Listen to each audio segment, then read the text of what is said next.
Now, joining me in studio is Dr. Francis Chishala, and of course we're here to just have a discussion about his book, and that is titled Occasionally I Traveled to Places on Leisure, Modesty and Nosy Expedition. So we are just about to learn more about this book, its details, of course, when it was published and all those kind of details, and most importantly where you can get yourself a copy of this particular book. So Dr. Chishala, thank you so much for being part of the show today. You're welcome. Thank you very much. Good morning, viewers. A cover of my travel over the years. I can say it covers stories even as far back as 35 years ago. Oh, wow. Until recently, because I've been in many places. I think I've traveled in my studies. When I was studying for priesthood, I traveled to many countries. So I've been to more than 10 countries. And so in these places, some of the places I stayed there many years. So it covers my stories there. Not necessarily my student life, but it is more on adventure. Okay. Adventure, spiritual, and sometimes mischief. So you find some spiritual pieces there. You find some adventure pieces there.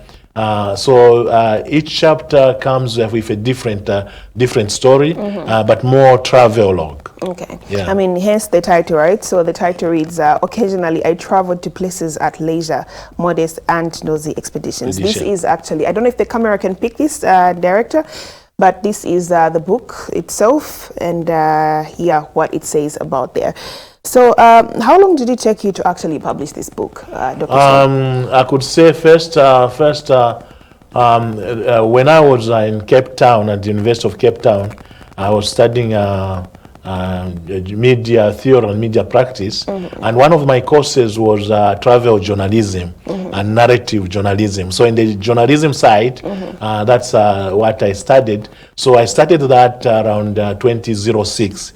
So some of the stories I wrote from Cape Town, adventure in Cape Town and South Africa.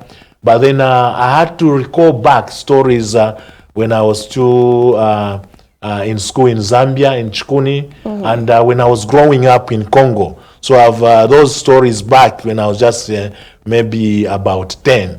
And then when I was in college, about 21. And then it captures also when now I started traveling to Zimbabwe when I was about, I think, 30. Yeah. So it covers all those stories, and when I went to other places. So otherwise, I would say when I seriously started writing, it's 2006. And then in 2013, when I moved to America to do my master's, I had a lot of time. So that's when now I decided to put together these stories.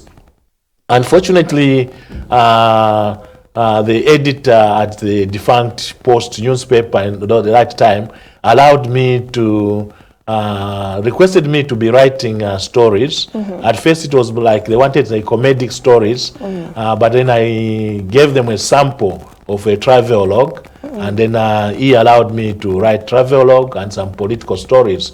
So I started publishing in the Sunday Post in 2013 up to 2016.